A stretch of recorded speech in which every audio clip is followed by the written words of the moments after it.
বিসমিল্লাহির রহমানির রহিম। শিশুকালে আমরা মক্তবে হুজুরের কাছে সূরা ফাতিহায় দল-লিন শিখেছি। কিশোরকালে শুনি কিছু সংখ্যক হুজুর সূরা ফাতিহায় দল-লিন পড়েন। বৃদ্ধকালে শুনি আরও কিছু সংখ্যক হুজুর সূরা ফাতিহায় তল-লিন পড়েন।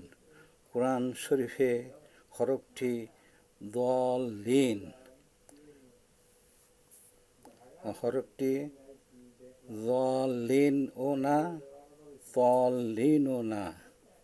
তাহলে কিছু সংখ্যক হুজুরগণ দল-লিন তল-লিন পড়েন কেন?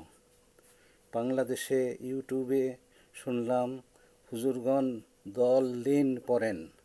আরব দেশগুলিতেও ইমামগণ দল-লিন পড়েন।